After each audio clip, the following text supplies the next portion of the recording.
I'm R.A. Schwartz, and welcome to the Winsidr Show, where it's all about the W. We are back with WNBA Stocks, where Owen Pence and I check the market in the W as of today, July 4th.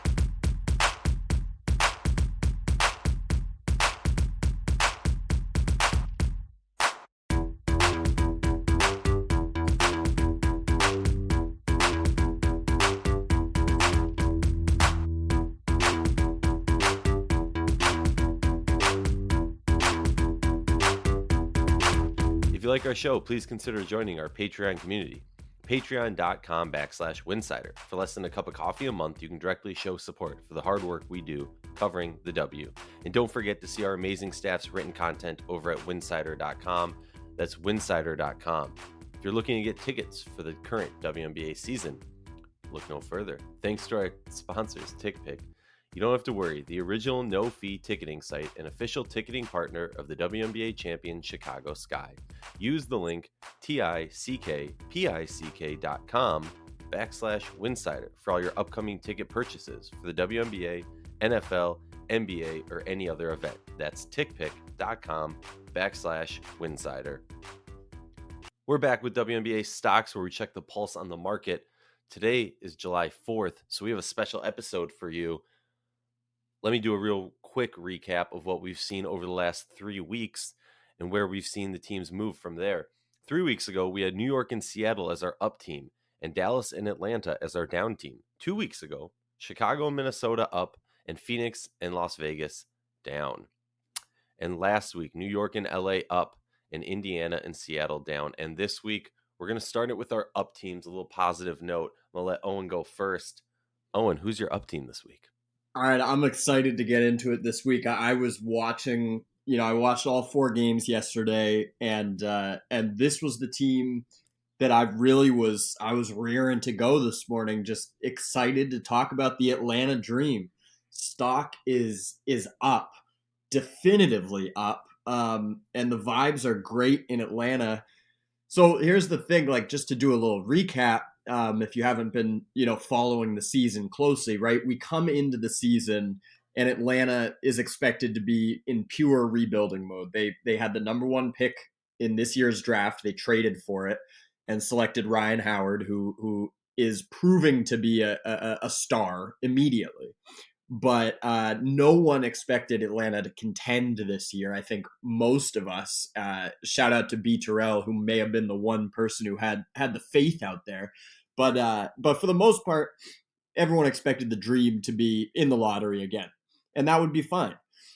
They start the season under new head coach Tanisha Wright with a truly historically good defense to start the season. And due to this stifling defense, they win a lot of games at the start of the season, and all of a sudden they're in the playoff picture. And then the offensive woes become a greater and greater problem, and they start to fall and they start to lose games, and we say, okay, this is kind of what we expected from this bunch, right? They're showing development, but this is not a team that's really going to be that good in the here and now. And lo and behold, this week, things really shifted. And I think that the major reason why is that they gained 2 pieces back, but one in particular, Tiffany Hayes returns and really makes everything fall into place for this group. She comes back and completely changes the way this offense is able to operate, because there was just too much pressure on Ryan to carry the entire load as a rookie. And she was doing quite an admirable job. But Atlanta's last in the league in offense. They're still last in the league in offense as of today, recording this podcast. But what we've seen over the last 2 games, and this is really what I want to get into here, is the race for these last 3 playoff spots is going to be really intense, right? The top 5 is pretty definitive right now. I'm not sure the exact order we stand right now, but Chicago, Connecticut, Las Vegas, Seattle, Washington are the top 5. Those are playoff locks. The last 3 spots are entirely up for grabs, and basically everyone but Indiana is a contender. So you got 6 teams for 3 spots. And so any game in which any of these 6 teams are playing one another is going to be incredibly important for the playoff race. So Atlanta was actually my stock watch when we recorded last Monday, and they were my stock watch because they had some of those games on the schedule this past week where they were going up against teams kind of in their tier, contending for 6, 7, and 8 in the playoff race. So Thursday night in New York, one of the contenders for best game of the season. I mean, it was electric. It was one of the best crowds that Barclays has had this year, maybe the best. And the other person who came back and has really clicked things into place for this team is Erica Wheeler, who never gets enough credit, but it is one of the main reasons why this defense has been so good this year. She was just giving Sabrina some serious issues. And what I love about this team is now that Tiffany Hayes is here to kind of make the offense click into place a little bit and be that go-to scorer, that now some of these other players can kind of settle in to tertiary roles, if you will, and are just killing it in those roles. So a few names I want to mention: Christy Wallace, playing awesome defense on the perimeter, knocking down threes. AD, who, really was not able to gain any sort of rhythm in New York. They get traded to the Dream and have really been killing it off the bench, just knocking down over 40% of threes since getting to Atlanta. Naz Hillman, a steal of the draft, not playing a ton of minutes, but playing really good minutes off the bench. Kia Vaughn is someone who has just been kind of an amazing WNBA vet for a long time, it feels like now, playing really solid minutes. And then you've got, the more key pieces that we talk about a lot. Ari McDonald, one of my favorite players in this league, just an incredible defender for her size at the guard position, and really, starting to find her groove offensively.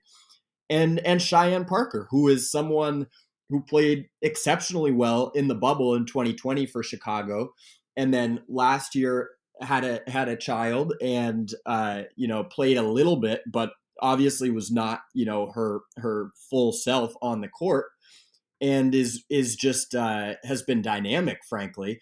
And so on Thursday night, they beat the Liberty in an amazing game that goes to overtime. Erica Wheeler with a legendary buzzer-beating 3 to send it to overtime, and then they just, they stomped New York right out of the building in overtime. And then they travel back home, and yesterday just demolished the Seattle Storm, not even a competitive game, starters not playing the fourth quarter. So some huge wins for Atlanta in the playoff race. And even though their defense has actually fallen to third in the league and they're still 12th in offense, they just really feel like a team that's hitting its stride right now and really just has some exceptionally fun players to watch. Yeah, I mean, Atlanta is a extremely interesting team to talk about on many fronts. I think you put it perfectly. I'm just going to reword what you said a little bit. Having having having their team back together, and when I say team back together, like Hayes is their superstar, right? Like, yes, you drafted a rookie and whatever, but like you still have to have that vet who is the superstar, who's kind of guiding that new wave of this franchise. And that's why I love that Tiff Hayes is still on this team. But when she comes back and you have this roster, I don't want to say like complete, fine. For this year, it's complete, whatever. When obviously they went through some injuries, fine. But when everybody can fall into place of what their role is supposed to be, it's less about, asking Ari to make a couple more shots. It's less about asking this player, because when you're missing a star of Hayes's caliber, and I think she's one of the most underrated stars in the league these days. I mean, that she's been criminally forgotten from so many important lists throughout her career. But when you bring her back and now everybody can have a little bit more calm, right? Like you have that vet superstar presence. Yes, they have some vets on the team. Yes, they have some young superstars, but to have that vet superstar and kind of have the calm, right? And understand that now like, I have to imagine coming into the season with who this roster is, a lot of people were told this is what your role is going to be. And then with injuries, you start to change those things, right? You say, oh, this player's out. We need you to step up and be a little bit more focused on X, Y, and Z.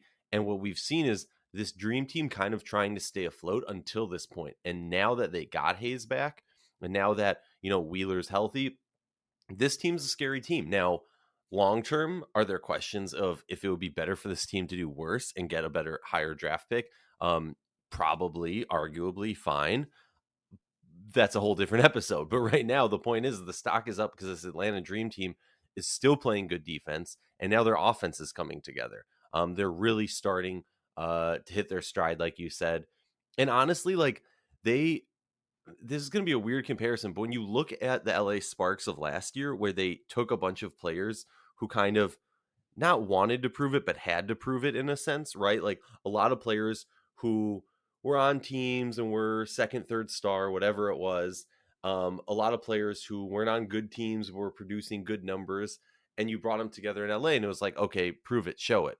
And then what happens is, well, at least in my opinion, we're looking at Atlanta in a very similar sense, but they're being more successful. We're looking at this Atlanta team full of players who need to prove themselves, and not just prove themselves for this season, but for the longevity of their career. I think this is a great opportunity, and we're seeing a lot of players truly step up, and embrace that role, because I think a lot of times, going into the season, you look at players and you go, "Oh, this player's poised to have a breakout season. This player, they were really good in this situation, but now they're on a better team," or blah blah blah, and then it kind of just flops. But this is an inspiring story in my mind with the Atlanta Dream of kind of, yes, hitting expectations, but still, I would say even if they're hitting our expectations, they've still exceeded them. And the fact that they're not sitting bottom two, bottom three in the league, and they're actually in a playoff hunt has to be a positive sign. So stock up for the Atlanta Dream.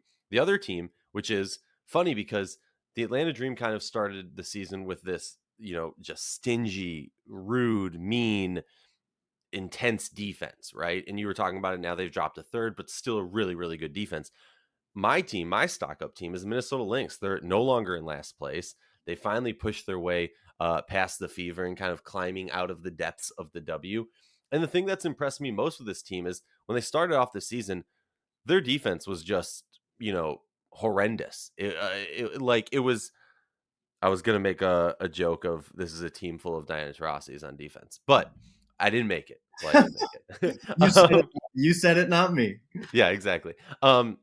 But 4-2 in their last 6 games. Their offense has been great, scoring 80 plus since June 14th. So, I mean, they're pretty close to going a whole month with only scoring 80 plus, which is a great sign for this offense that has gone kind of stagnant. But the thing about this team that's impressed me is the defense.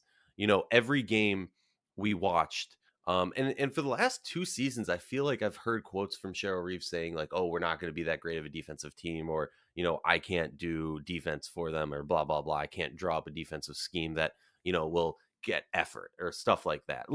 Lines that I assume were either trying to taper expectations from the fans or to challenge the players, because being a coach is such a mental game of finding ways to inspire the team. But the impressive thing about this team is, look, this is the Minnesota Lynx team that we expected coming into this season. Now, there's been some slight shifts, but Mo Jeff is playing out of her mind. Just to throw you under the bus, Owen, I believe you had a comment like, "Who's the best point guard in the league right now, Mo Jeff or Vandersloot?" And like, while obviously I assume you said that in jest, I do feel that like, look, Mo Jeff is playing good defense. She's orchestrating and running an offense. She's hitting big time shots, and she's doing it in a timely manner. And while we can go back and do revisionist history of how this team would be, where this team would be if Laisha Clarendon was on this team throughout the whole season, as opposed to a late training camp scratch. But looking at this team and the offensive threat that Mo Jeff brings, you have to, at least in my mind, think they're better off served right now. Now, is this team a championship contender right now? No. Have they started to climb out of the depths? Yes. And that's exactly what a stock up team is. Obviously, I'm a little biased coming from Minnesota, but the way some of these players are playing, and the fact that arguably their second best player in Nafisa Collier still hasn't touched the court yet this year, you have to be positive on this team, even though knowing it's Sill's last year and you won't get to see the pairing of Fee and Sill for a whole season. But Minnesota on the stock up. Any thoughts on Minnesota? A lot of thoughts on Minnesota. Yeah, everything you said is on point. It was so fun watching them yesterday. There was a possession. What did they do yesterday, Owen? They just played the Las Vegas Aces. Nothing particularly notable about the game. A casual 31-point drubbing of Annoyingly not 32 for Rebecca Brunson's jersey retirement, but Ariel Powers did score 32, and supposedly before the game she went to Brunson and said, "I'm scoring 32 for you." Stop it. Oh, that's amazing. I love it. I really love it. Like this team is full of players that have gotten a lot of heat, and I feel like an apology is in order from me because when Mo Jeff was on Dallas, Ty Harris is one of my favorite players, and Dallas has a lot of players I really like. And it wasn't anything against Mo Jeff, but I definitely wrote, maybe a couple times, kind of questioning why Mariah Jefferson was getting these starting minutes, and I was completely wrong. I was pointing the blame on the player when the blame is clearly on one of the most dysfunctional franchises in this league. You Side know, note, this side is note, Owen, I just need to bring it up. Mojef dropped a triple double on the Dallas Wings the other night. And the yep, funny part is the Dallas Wings are paying, is it double or triple what she's getting from yeah, Minnesota? yeah. So literally the Dallas Wings just paid her to just, broom them out the court. It Oh, was hilarious. it was a bit. No, that triple double was like one of the coolest moments of the season. It was really awesome. And there was a possession last night. I can't remember if this was the same possession, but I think it was that when you watch 4 games in a day, it tends to blur together a little bit.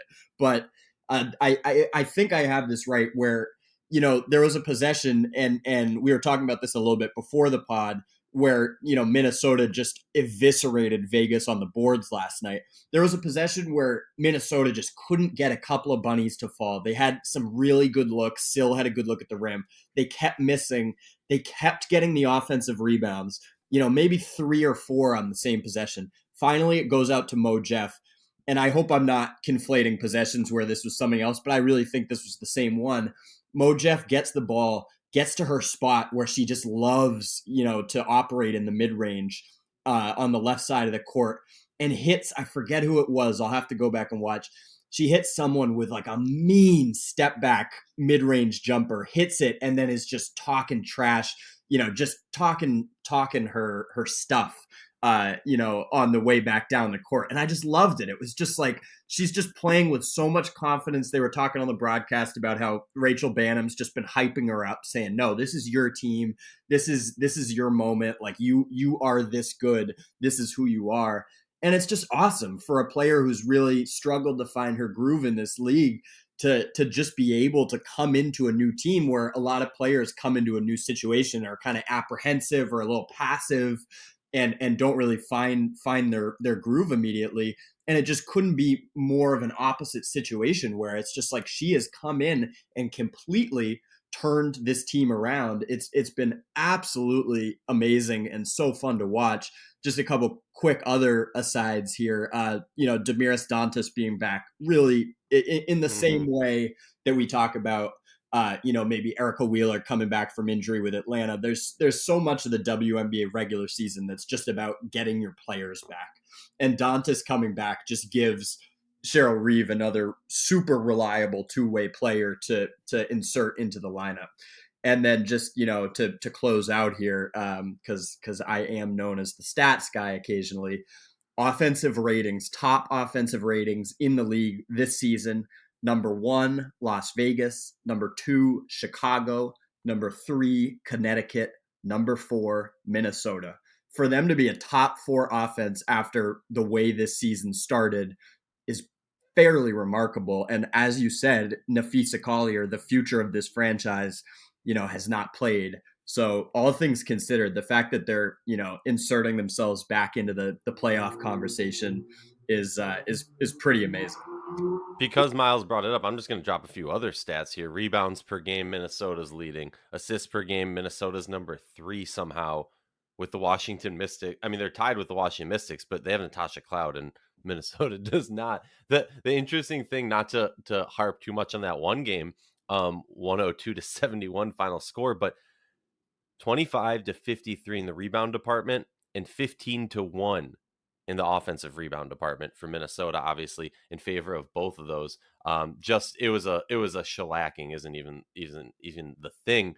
I want to remind you folks, for those that don't know, everybody here at Winsidr, we've been hosting some WNBA watch parties using a cool new platform called Playback. We're all able to watch together, so there's no spoilers.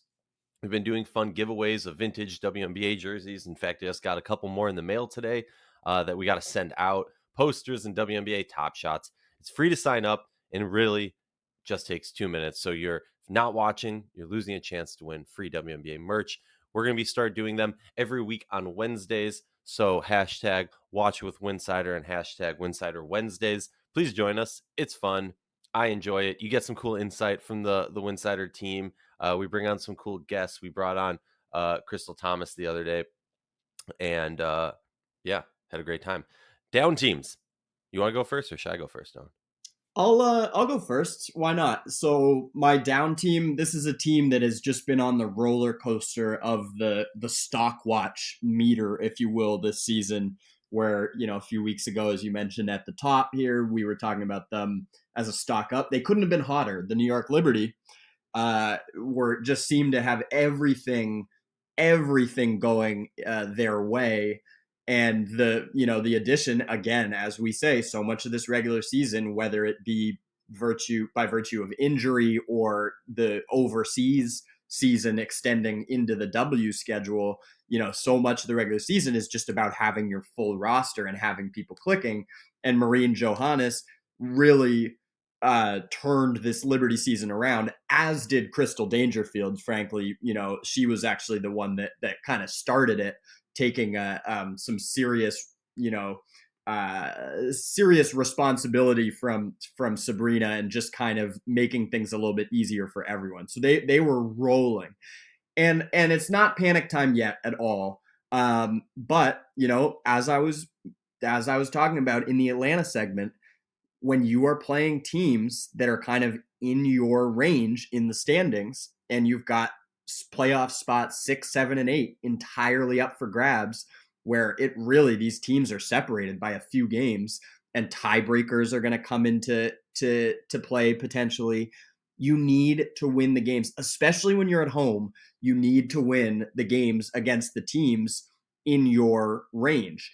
And New York just suffered back-to-back losses against teams who they will be directly competing with in the playoff picture. They lose to the Dream in devastating fashion on Thursday night.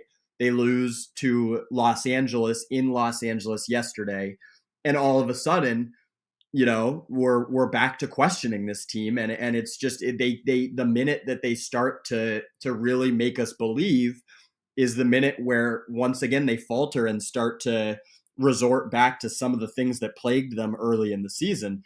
Thursday night, I do give them credit. Atlanta was in control that entire game, up double digits, and New York comes roaring back. Dede Richards comes in and just gives a huge spark, hits a three, was playing exceptional defense. They take a 6-point lead with maybe 3 minutes to go, and then they sort of blew it. I hate to put it in those terms, but I mean, a complete bungling of a late game scenario where they're up 3 with 7 seconds left. They don't foul. And not only do they not foul when they had plenty of opportunity to foul, but they really fall for like basketball's version of a trick play, if you will. Erica Wheeler basically duped New York into falling asleep. Sammy Whitcomb is guarding her at the top of the key. 5 seconds left, 4 seconds left. Wheeler's not moving. No one on the court on Atlanta is moving. And you're going, are they aware? They need a 3. Time's about to expire. No one's moving. And for some perplexing reason, Sammy, who's awesome, I love Sammy Whitcomb, she's giving Erica Wheeler, who's an extremely capable 3-point shooter, she's giving her space. She's not only not fouling, but she's giving her space. And with 2 seconds left, Wheeler hits her with a little crossover, knocks down the 3. Atlanta just was so confident and felt like there was no chance New York was going to compete in that overtime, and of course they didn't.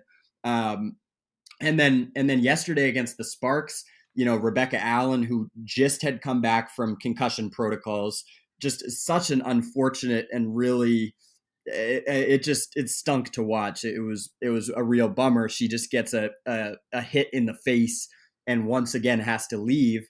And so again, this is a team that's playing with, not a full roster of 12 players, oftentimes, most of the time, really playing with like 9 players.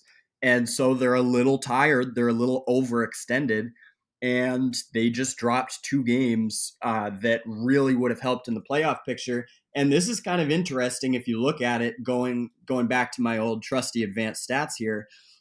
Net rating, New York is in the exact same place they were last season. So one of the things I was writing about a lot in the preseason entering this regular season was that New York really overachieved last year. They made the playoffs. They were the 8 seed, I believe, 7 or 8, I think 8. But they were 11th in net rating. And so really what happened was they won a lot of close games and snuck into the playoffs. And that is exactly what is happening this season. They are once again 11th in the league in net rating. Only team who's been worse is Indiana, and Indiana is so far in the cellar, it's not even remotely close. But New York, once again, finds itself kind of at the bottom of the advanced stats ladder, 10th in offense. They've risen up to 7th in defense. But this is a team that once again is kind of near the bottom, and it's just like, all right, how long is this, quote unquote rebuild going to last? Because at this point, they got a lot of players. Obviously, Benai Delaney is a major absence, but they have a lot of really capable, really good WNBA players on this team. And it just seems like whenever they finally start to put things together, something happens and they kind of take a step back. Well, I'll start by saying the way last year when they cheated their way into the playoffs. No, I had to make it. Yeah, no, I mean, I think I'll sum it up. I'll be quick with the Liberty because I think it's pretty simple. They have a lot of talent. They have the talent to win games, but they don't have that. I don't want to say basketball intelligence because that just sounds so jerkish and rude. But like in late game I mean, they're giving up winnable games. Like you said, they were up 6 with like I think it was like 2:22 left or something. I remember looking and it was a 6-point game. And you just need to win those games. And that is such a demoralizing, heartbreaking, just gut punch when you lose those games. And they've lost a couple of them. And I understand that like the mindset of the organization is it's okay if we're not that good this year. We can have 1 or 2 more bad seasons. We're in this for the long haul, blah, blah, blah. I get that. End of the day, I don't care who you are or what you are. It's disappointing when you're losing a game that you were up 6 with under 3 minutes left in the game.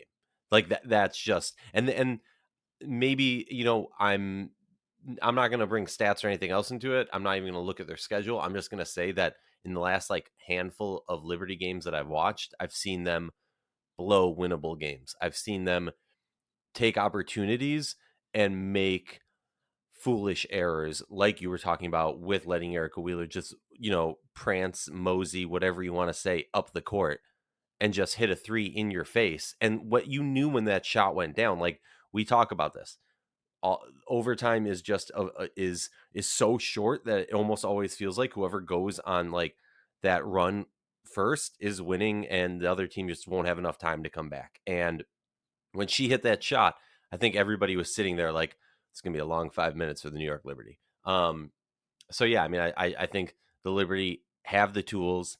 It's about guiding it, and it's about using it in the right way. And honestly, like they're a team that I'm gonna start looking more closely at because my question now is this player errors or is this coming from higher up, like the coaching? And look, I'll be blunt. I love Sandy Brondello. I think she's an amazing person. Love chatting basketball with her. Love interviewing her. One of my favorite coaches to interview. But I had similar questions when we were talking about the Phoenix Mercury. Now, obviously, Dan Taurasi, Brittany Griner, and a bunch of other superstars is completely different situation than we have in New York right now.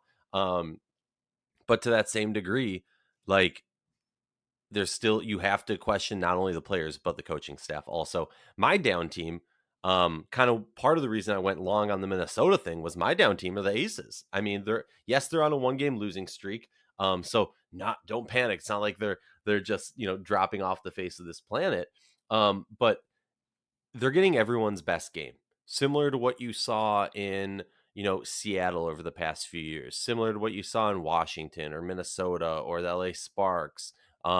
Chicago Sky have kind of been lucky that they made that playoff push, as a 16-16 team, because I feel like they didn't necessarily get the respect of a champion, as the respect of how dominant of a team they are. Where the Las Vegas Aces were so smooth, cohesive, and ready for the season from day one. We're seeing, I'm having flashbacks to last year's Connecticut Sun team, except this team's faltering before the playoffs even started. They've started to drop off in every stat, and I think teams are starting to kind of pick up on the fact that, like, yes, Asia Wilson does everything this team needs to win. But if Jackie Young and Kelsey Plum aren't hitting their shots, if Chelsea Gray isn't hitting big threes, if Raquana Williams isn't hitting big threes, you can kind of put Asia on an island and say, Asia, are you going to score 50 points to carry your team? Right? Because I think a mindset that I've kind of seen is coaches go, okay, yes, we're obviously going to game plan for Asia because we'd be idiots not to. But at the same respect, we also understand it's a 5-person game. And if their guards aren't hitting shots, at least that's what I saw in Minnesota, and you have the ability to get the rebounds, versus Hamby versus Asia, then this is a team that, is meant to shoot the three. They're a team that's meant to let it fly and run it and gun it. And it just seems like teams are slowly getting to their form where the Aces were already in it, where the Aces are getting the best game from everybody. And look, this regular season is probably the best thing that can happen to the Aces, in the sense of they've tasted the glory of being that top dog. Now they've shrunk down and they're kind of tasting defeat over and over. And I think that can only help them in the playoffs. But my big questions still stand. The depth of this team is crap, and we haven't seen anything to address that. Yes, Raquan is here. Yes, Rupert is here also, but or sorry, I didn't say it with a French accent. But we're not seeing enough from this bench that tells me, hey, we can hold it down to give these players. And I know you're going to run down on some of the minutes and everything, but for me, it's like, it's not just about the minutes. It's the reason why you're not putting starters on the bench is because you don't have faith. You can't trust your depth. I mean, we saw what happened when they played the bench. Yes, it was already a blowout, but then the blowout just kept growing. Minnesota bench versus Vegas bench. I'm just worried about Vegas. They're my down team. I could go on for a while. 3-4 in the last 7 games. And some of those, honestly, they were real close games that, could have gone either way. Sorry, Owen, go. No, absolutely. I mean, I think that the interesting thing here, I don't really have a ton fresh to say because we've been saying it throughout the course of the season, kind of even when they were rolling. The starting lineup here, I don't think any member is to blame. They're all having career years, really. I mean, Asia's had a number of career years in her career, but the backcourt, Kelsey and Jackie are having career years, and De'Erica is, and Chelsea Gray is having just a classic, awesome Chelsea Gray season.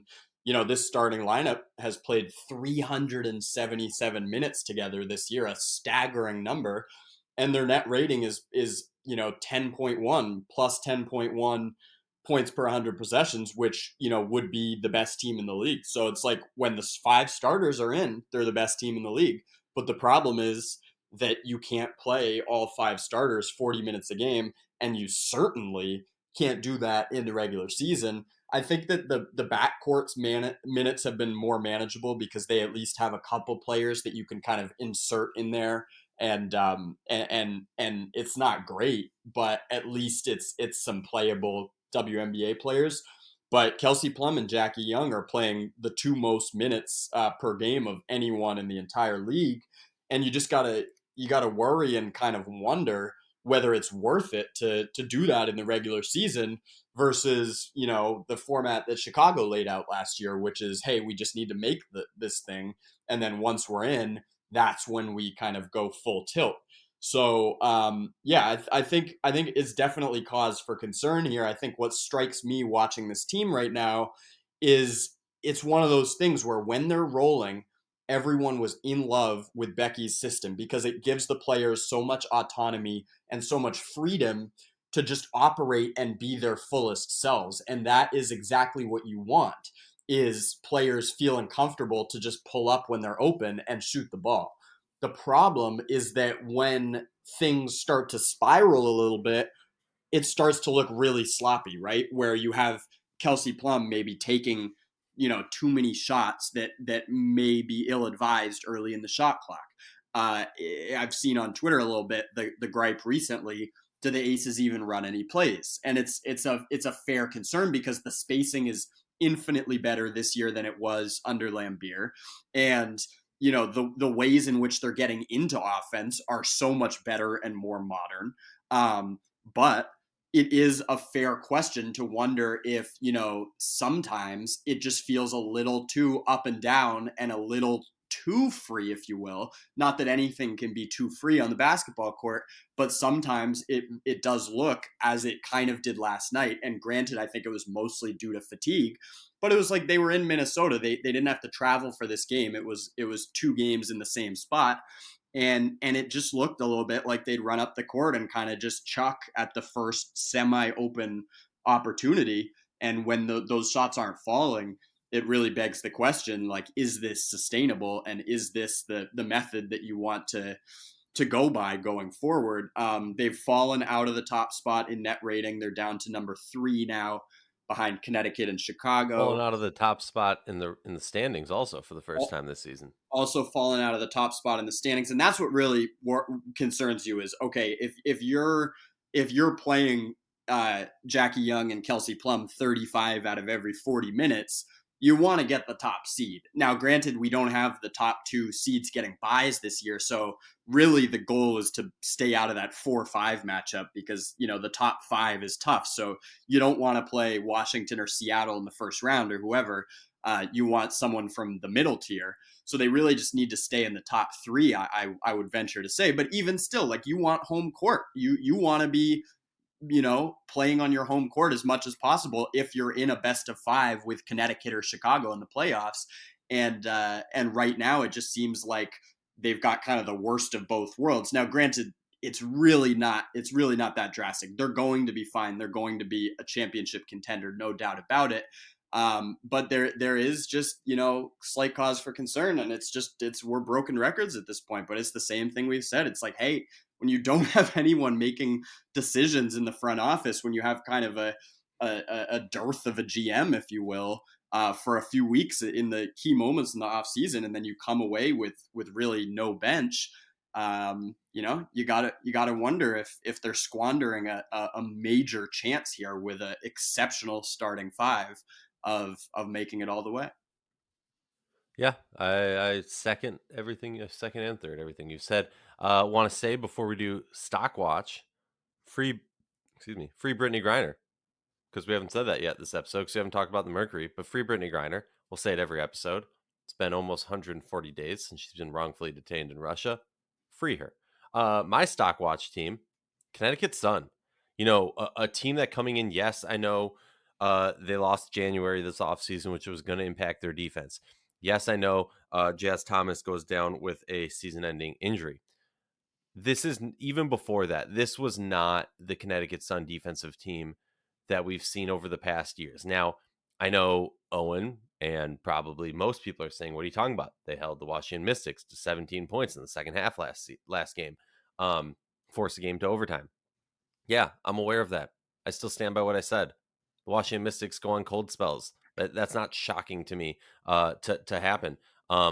What is shocking to me is that this Connecticut Sun team, in my opinion at least, with a team that probably has up there as the most, you know, I'm blanking on the word, lack of turnover. And this team knows each other. This team's been together forever. And I know this has kind of been the narrative of like it's now or never. but I just feel like we're at a situation where it's now or never. This team really needs to kick itself into higher gear. I know they're still in the top 4, top 5, or top 3 even in most of the team statistical categories, but this team seriously scares me. They're extremely close to being my down team this year or this week. Even though they're my preseason pick to win the finals. Owen, who's your stock watch?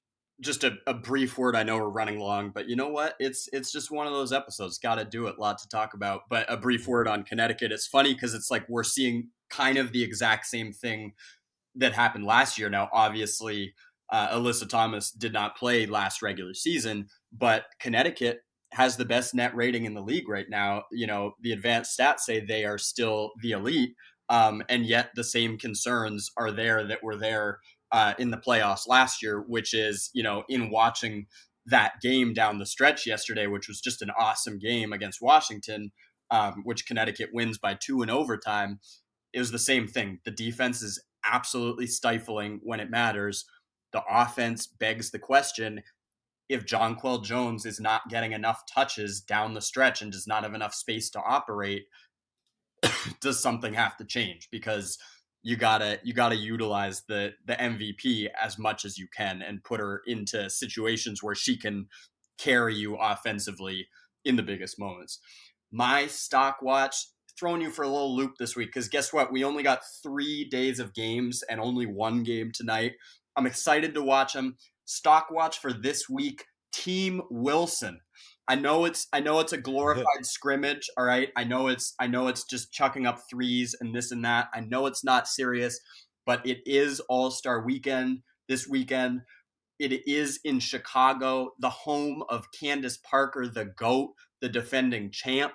And really, the reason why I want to watch this, when else are we going to get to see Candace Parker, Sylvia Fowles, and Asia Wilson on the same team? Like, come on. Yeah. Not to mention that we've got Sloot, you know, also on this team. Like, I just want to see, even if it's kind of in the way that All-Star games are, super fun and casual and no defense being played, I want to see some crazy Sloot dimes to like 3 absolute legends. And, you know, obviously, I just think it's cool that Candace and Syl are on the same team here, given how much their stories have kind of been intertwined over the years and how they really are just like 2 of the greatest to ever do it. So you know, I'll have fun watching that game. Team Owen, Wilson stock watch. oh, Owen, gun to your head, who's winning All Star MVP? Ooh, that's Five, a good 4, question. 3, Ooh, 2. Candace Parker. Ooh, all right. I'm going. See, I in my mind it's Jackie Young or Kelsey Plum. I'm going Kelsey Plum. Okay, I love it. See, that's the thing. Like, you know, a gunner makes a lot of sense. Like Kelsey can just pull up and do crazy things, and plus she's playing with Candace and Sloot, 2 of the greatest passers ever. So I like that pick. And you know what? Maybe Candace is gonna like really take it easy because you know she's 36 and this game doesn't matter. I just think the narrative, it's like, you know, come on, it's too perfect here, and she's good for an all-star game. I want to see some no looks, some behind the backs. I want to see some, you know, vintage one-legged fadeaways. I don't know. I'm going Candace, but I like the Plum pick. I'd love to see Jackie win it. Obviously, one of my faves. So can't wait. Well, we'll be back next week with WNBA Stocks, where myself, Arya Schwartz, and Owen Pence discuss the market in the W.